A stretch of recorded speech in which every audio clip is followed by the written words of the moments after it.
19 oldest Black R&B legends who are still alive today.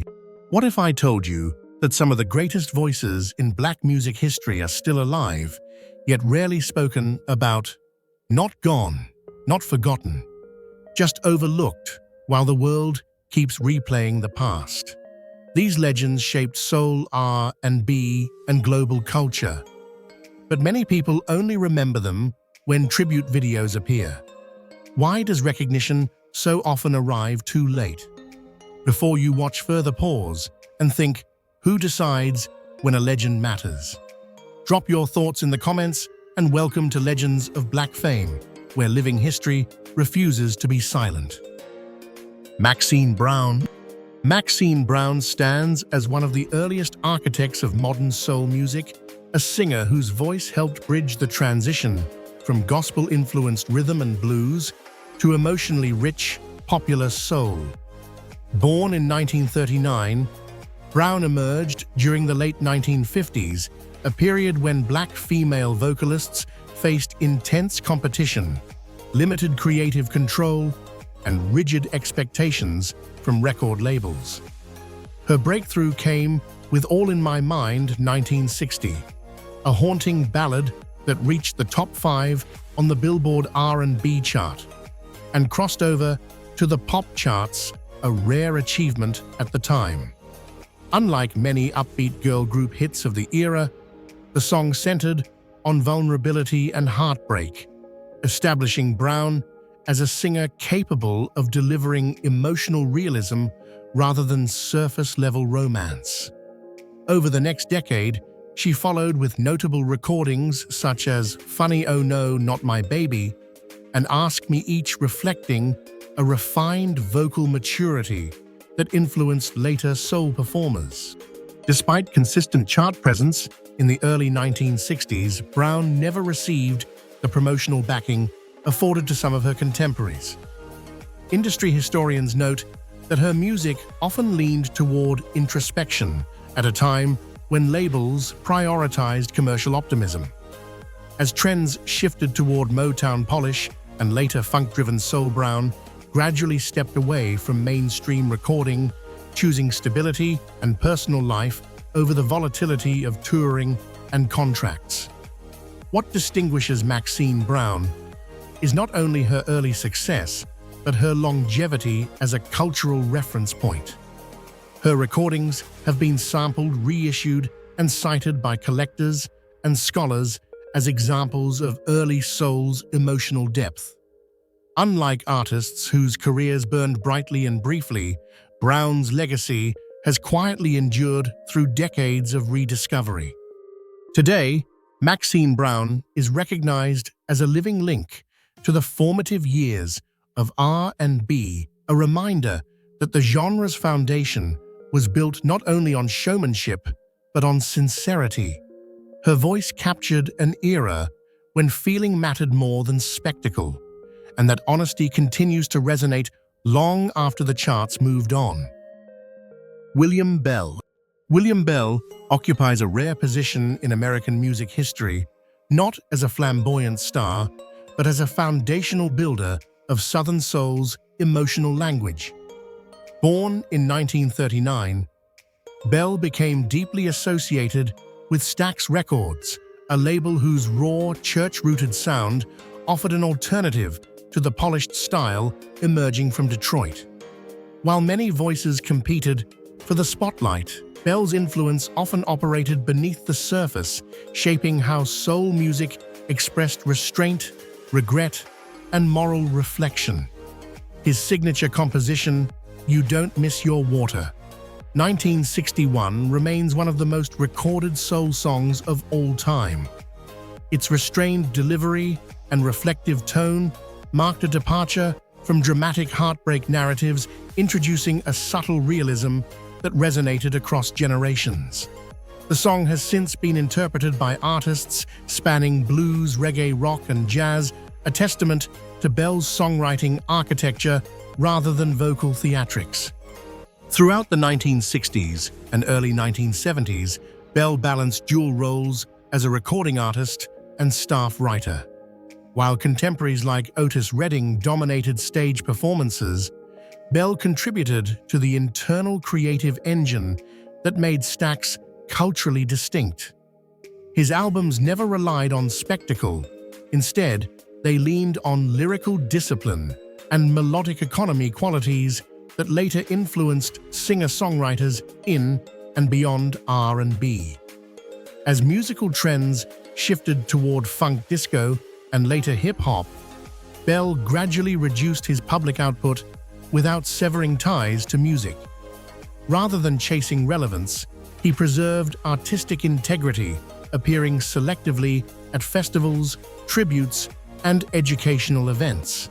In 2017, his career received renewed attention when he won a Grammy Award for This Is Where I Live, proving that maturity and relevance are not mutually exclusive. William Bell's legacy is not defined by volume or visibility. It is defined by endurance, by songs that continue to explain human behavior with calm authority. He remains alive today, not merely as a survivor of a golden era, but as one of its most disciplined narrators. Bettye LaVette. Bettye LaVette represents a narrative rarely granted, in popular music recognition arriving after decades of persistence rather than youthful momentum. Born in 1946, she entered the recording world as a teenager, releasing singles that hinted at extraordinary emotional range. Yet commercial systems of the 1960s struggled to categorize her voice too raw for pop, too expressive for conventional R&B formulas. For years, LaVette existed on the margins of the industry.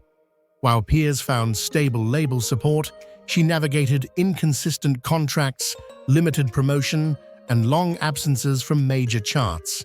Instead of disappearing, she continued performing in smaller venues, refining a delivery that rejected polish in favor of lived experience. Her voice evolved, gaining texture rather than losing strength. The turning point came in the early 2000s when critics and producers reassessed her catalog. Albums such as I've Got My Own Hell to Raise 2005 reframed LaVette not as a forgotten figure, but as an interpreter of uncommon depth. Her interpretations of rock, blues, and soul material blurred genre boundaries, earning acclaim from audiences who valued honesty over nostalgia. Unlike many revival narratives, LaVette's resurgence did not rely on sentimentality.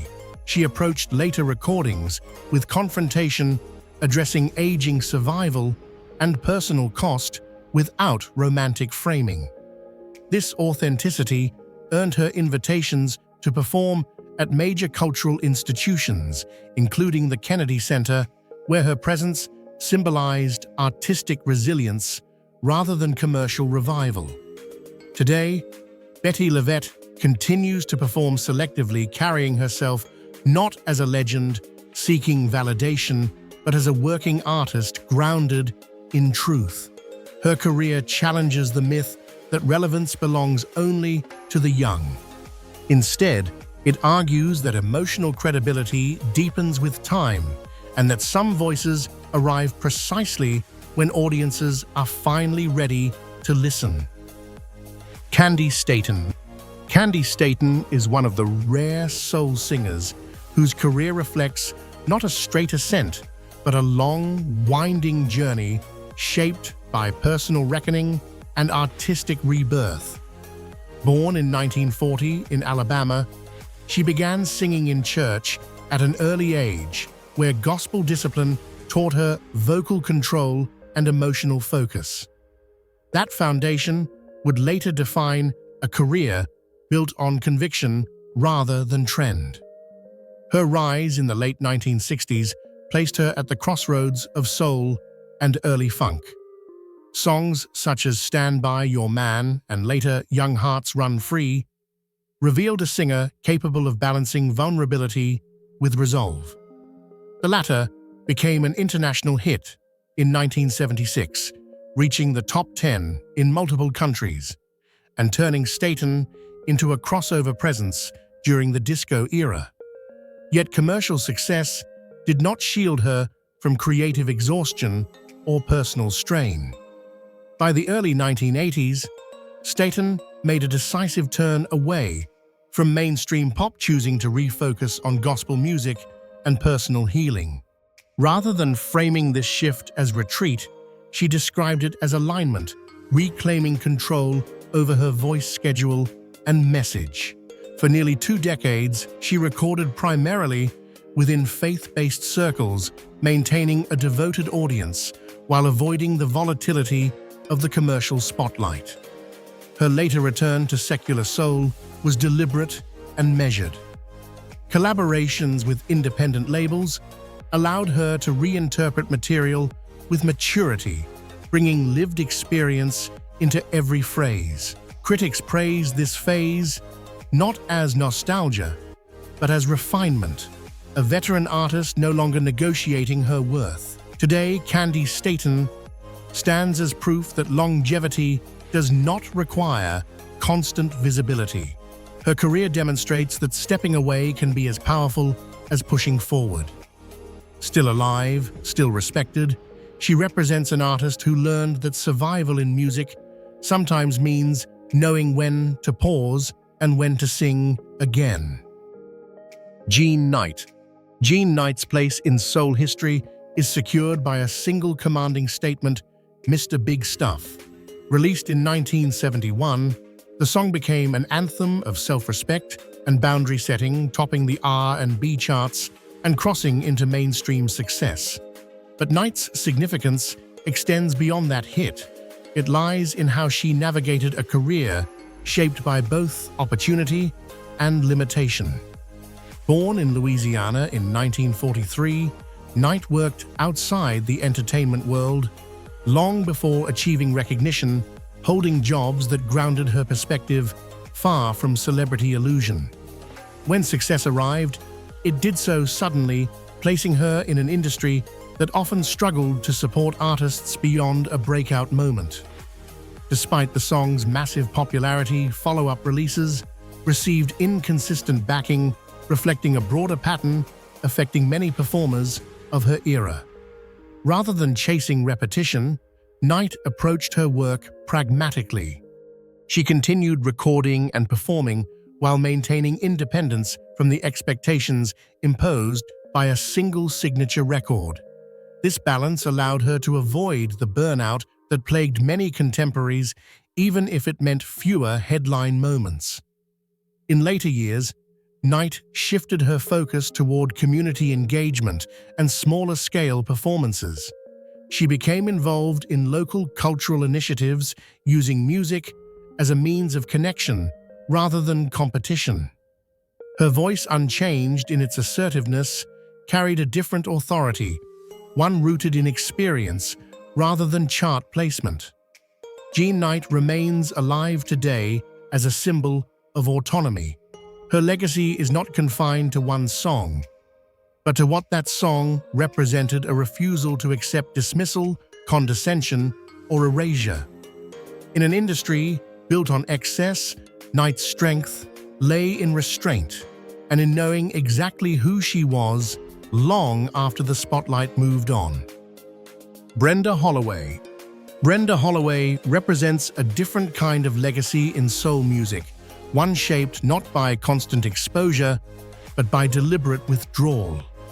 Born in 1946, Holloway entered the Motown system during its most competitive period, when image discipline and commercial viability often mattered as much as vocal ability. From the start, her sound stood apart, soft, introspective, and emotionally restrained rather than flamboyant. Her early recordings, including Every Little Bit Hurts and When I'm Gone, showcased a sensitivity that contrasted with the exuberant style Motown was known for.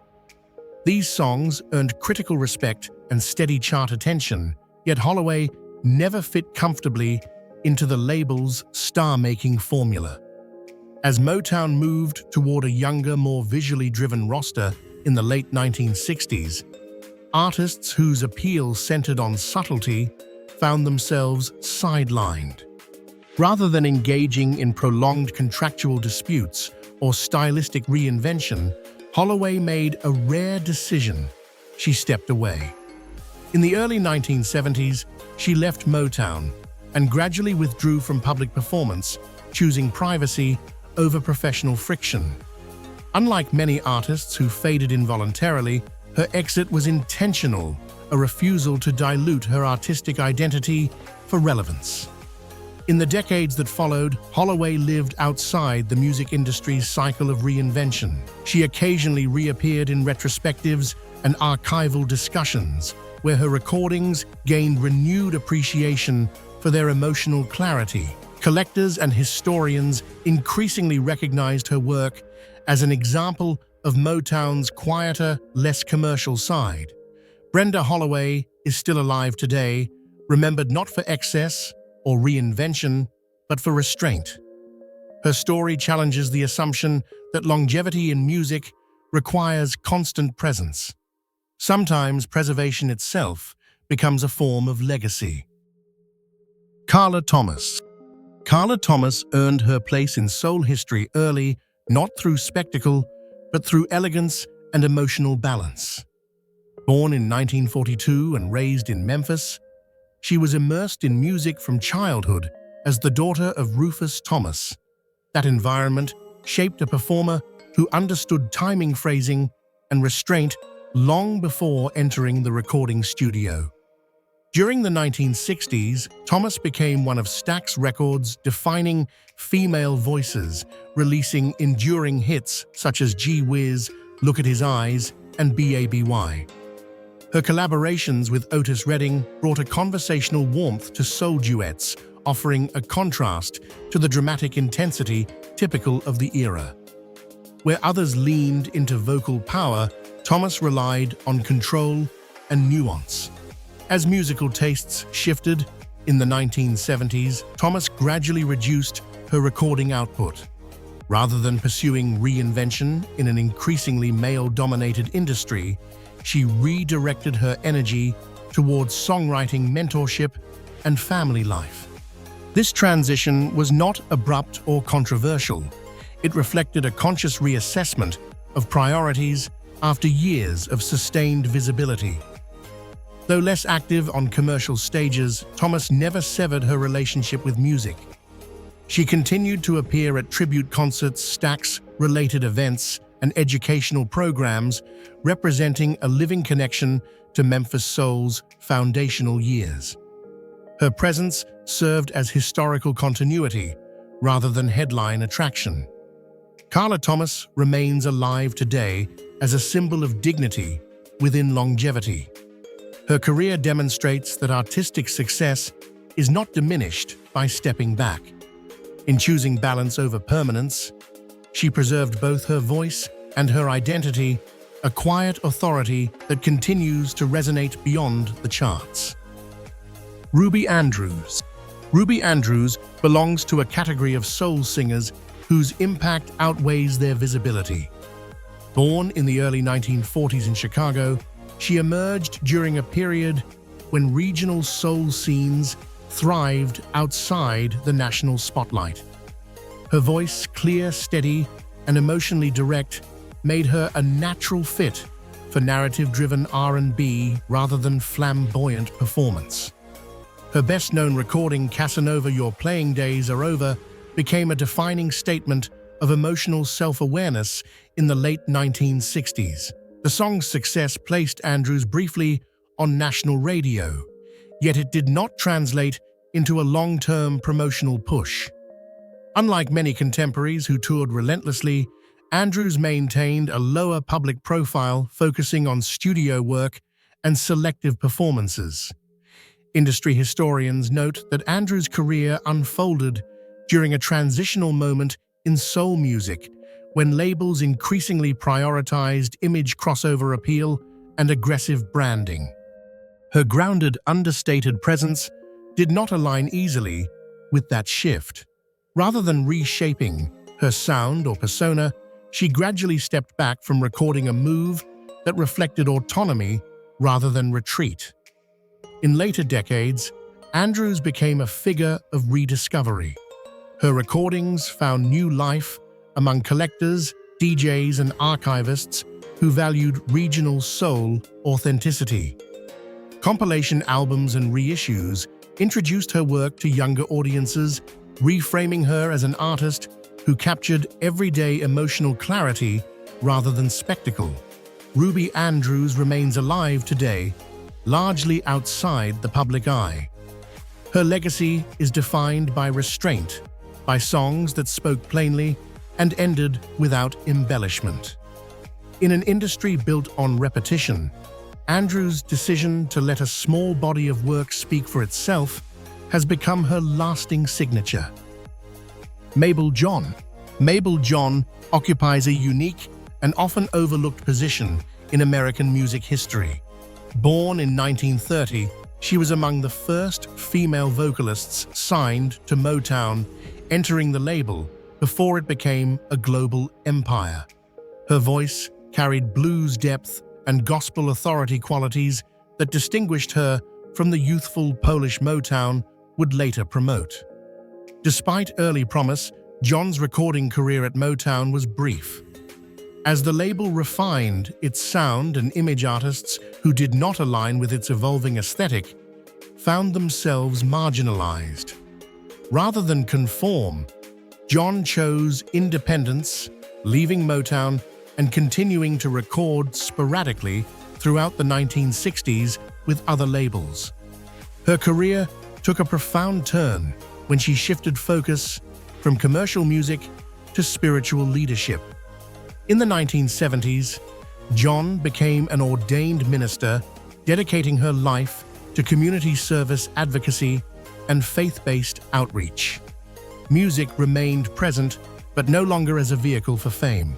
Instead, it became a tool for healing and connection. In later years, Mable John received long overdue recognition for her pioneering role. Documentaries, interviews, and tributes reframed her not as a footnote, but as a foundational figure who helped shape the conditions for those who followed. Her story revealed an alternative definition of success, one rooted in impact rather than endurance within the industry. Though she passed away in 2022, Mable John's influence continues to resonate. She stands as proof that stepping away from the spotlight does not diminish significance. Sometimes rewriting the ending is the most powerful act an artist can make. Swamp Dogg. Swamp Dogg stands apart from nearly every figure in soul and R&B history, not because he lacked success, but because he rejected the idea of fitting in. Born in 1942 as Jerry Williams Jr., he entered the music industry with sharp instincts as a songwriter and producer, contributing to records for major artists before stepping fully into his own voice. What made Swamp Dogg unusual was not his talent, but his timing. At a moment when soul music leaned toward polish and consistency, he embraced satire, political commentary, and sonic experimentation. His 1970 album, Total Destruction to Your Mind, blended soul funk and psychedelic textures with lyrics that addressed war manipulation and social fatigue. While critics later praised its foresight, radio programmers at the time struggled to categorize it. Rather than soften his approach, Swamp Dogg doubled down on independence. He self-released music, produced others on his own terms, and remained active even when mainstream attention faded. His career became less about chart placement and more about authorship, controlling sound, message, and distribution long before independence became fashionable. Decades later, younger musicians rediscovered his catalog, citing his work as an early blueprint for genre blending and cultural critique. Collaborations and festival appearances followed not as a comeback narrative, but as acknowledgement of influence that had quietly accumulated over time. Swamp Dogg is still alive today, continuing to release music well into his 80s. His legacy is not rooted in nostalgia, but relevance. He represents an artist who never waited for permission, and in doing so, expanded the definition of what soul music could express. Thelma Houston. Thelma Houston's career illustrates how a single song can both elevate and limit an artist, and how endurance reshapes that story over time. Born in 1946 in Mississippi, Houston, grew up surrounded by gospel music, developing a vocal strength that balanced control with urgency. When she entered the recording industry, her versatility allowed her to move fluidly between soul pop and dance-oriented material. Her defining moment arrived in 1976 with Don't Leave Me This Way, a song that became a global hit, earning a Grammy Award and cementing her place in disco history. The track dominated dance floors and charts, but its overwhelming success also narrowed public perception. As disco's popularity declined in the early 1980s, artists associated with the genre faced rapid industry withdrawal. Rather than retreat, Houston adapted. She continued recording, explored jazz-influenced projects, and maintained a steady presence in live performance circuits. While mainstream radio shifted focus, she cultivated audiences through theater productions, television appearances, and community-based concerts, proving that visibility does not depend solely on chart cycles. Over time, Houston's work gained renewed respect within LGBTQ+ communities and dance culture, where her recordings remained staples long after the disco backlash faded. Her voice came to symbolize endurance rather than trend, celebration rather than era. Thelma Houston remains alive today, still performing and engaging with audiences across generations. Her career demonstrates that survival in music often requires flexibility, not abandoning one's identity, but allowing it to grow beyond a single defining moment. Otis Williams. Otis Williams is not remembered as the most flamboyant voice of the Temptations, but he is unquestionably the group's backbone. Born in 1941, Williams co-founded the legendary ensemble that would become one of the most influential vocal groups in American music. While lead singers rotated and musical styles evolved, Williams remained the one constant anchoring the group through decades of transformation. From the early Motown years to later stylistic reinventions, the Temptations navigated shifts from doo-wop to soul-funk and contemporary R&B. Williams's role extended beyond performance. He was deeply involved in maintaining the group's discipline, cohesion, and identity. As fellow members struggled with addiction, health issues, and personal conflicts, he carried the responsibility of continuity, often at significant personal cost. Unlike many frontmen, Williams rarely sought individual spotlight. His contribution lay in structure-preserving harmony arrangements, stage precision, and the collective ethos that defined the Temptations' sound. This commitment allowed the group's catalog to grow into one of the most enduring in popular music history, with millions of records sold worldwide. In later years, Williams has continued touring with new generations of singers under the Temptations, named not as a nostalgic exercise, but as stewardship. His presence on stage represents a living bridge between Motown's golden era and modern audiences. While the choreography has slowed and the voices have changed, the standard he upholds remains intact. Otis Williams is still alive today, serving not only as a performer, but as a custodian of legacy. His career illustrates that longevity in music is not always about reinvention or individual acclaim. Sometimes it is about persistence, standing firm, while everything around you changes. Mavis Staples. Mavis Staples occupies a singular place in American music where artistry and moral conviction move in tandem. Born in 1939, she rose to prominence as the lead vocalist of the Staples Singers, a family group whose music blended gospel traditions with messages of social responsibility. From an early age, Staples' voice carried authority, warmth, and an unmistakable sincerity. During the 1960s and 1970s, her work became closely associated with the civil rights movement. Songs such as Respect Yourself and I'll Take You There resonated not only as musical achievements, but as statements of collective dignity.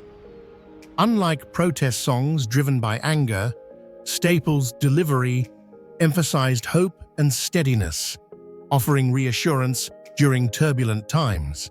As musical landscapes shifted, Staples did not retreat. Instead, she adapted thoughtfully, collaborating with artists across genres while maintaining her core identity. In later decades, partnerships with contemporary musicians introduced her voice to new audiences without compromising its character. Critics praised these projects for highlighting how experience deepens expression rather than dulling it. Beyond recordings, Staples' influence extends into cultural preservation. She has been recognized with multiple lifetime honors, including induction into the Rock and Roll Hall of Fame as part of the Staples Singers. Yet accolades never altered her grounded presence. She has consistently described herself as a servant of the song rather than its centerpiece. Mavis Staples remains alive today, continuing to perform selectively and speak on issues of justice and compassion. Her career demonstrates that music can age with integrity. Rooted in faith and guided by purpose, her voice endures as a reminder that soul music, at its strongest, carries both melody and meaning. Dionne Warwick. Dionne Warwick represents refinement in American popular music, a singer whose success was built on precision rather than excess. Born in 1940, she emerged in the early 1960s through her close collaboration with songwriter Burt Bacharach and lyricist Hal David. Together, they created a catalog that blended pop structure with soul phrasing, allowing Warwick's controlled delivery to shine. Songs such as Walk On, By Anyone Who Had a Heart, and Do You Know the Way to San Jose established her as one of the most consistent chart performers of her era. Unlike many contemporaries who relied on vocal power, Warwick specialized in nuance, subtle shifts in tone, timing, and emphasis that rewarded careful listening. This approach allowed her to cross genre boundaries without sacrificing identity. Throughout the 1970s and 1980s, Warwick continued recording while expanding into television and philanthropic work. She became one of the first Black female artists to achieve sustained mainstream success in pop formats previously dominated by white performers. Her visibility carried cultural significance beyond music, signaling expanded possibilities for representation. As industry economics shifted, Warwick faced financial challenges and contractual disputes, yet she remained active, touring internationally and maintaining a loyal global audience. In later years, she embraced a mentor-like role, reflecting openly on the complexities of longevity in entertainment while continuing to perform selectively. Dionne Warwick is still alive today, recognized as both a stylistic pioneer and a bridge between eras. Her voice, disciplined and deliberate, remains a benchmark for singers who understand that emotional power does not always require volume. Gladys Knight. Gladys Knight earned her title as the Empress of Soul, not through theatrical dominance, but through emotional authority. Born in 1944, she began performing as a child, developing a vocal maturity that would later distinguish her from peers. When Gladys Knight and the Pips rose to prominence, Their sound combined precision harmonies with Knight's expressive yet controlled lead. Hits such as Midnight Train, To Georgia, If I Were Your Woman, and Neither One of Us demonstrated her ability to convey longing resolve and resilience within a single phrase. Unlike singers who relied on dramatic flourishes, Knight's strength lay in restraint, allowing emotion to build organically rather than overwhelm. Beyond music, Knight navigated personal and professional challenges common to long careers. She adapted to changes in recording contracts, group configurations, and audience expectations while maintaining artistic clarity. Her transition into solo work expanded her reach without diminishing the collaborative foundation that defined her early success. In later decades, Knight diversified her presence, appearing in stage productions, television, and faith-based initiatives. Recognition followed in the form of multiple Grammy Awards and inductions into major halls of fame, yet she remained notably grounded, often emphasizing discipline and preparation over celebrity. Gladys Knight remains alive today, continuing to perform and connect with audiences across generations. Her career illustrates that authority in music is earned through consistency. She did not chase eras, she outlasted them, carrying soul music forward with dignity and unwavering control. Patti LaBelle. Patti LaBelle is defined not only by the strength of her voice, but by her ability to evolve without losing authority. Born in 1944, she first gained recognition as the lead singer of Patti LaBelle and the Bluebells, a group whose polished harmonies and stage elegance set them apart during the 1960s. From the beginning, her voice carried a dramatic range that hinted at greater possibilities beyond group performance. The turning point came in the 1970s, when LaBelle transitioned into a solo career. Rather than softening her delivery for mainstream appeal, she leaned into vocal intensity, becoming known for performances that combined technical control with emotional release. Songs like Lady Marmalade, If Only You Knew, and New Attitude marked different phases of reinvention, each reflecting changing musical climates without diminishing her identity. LaBelle's longevity is closely tied to discipline. While trends shifted from soul to disco pop and contemporary R&B, she remained visible through touring collaborations and television appearances.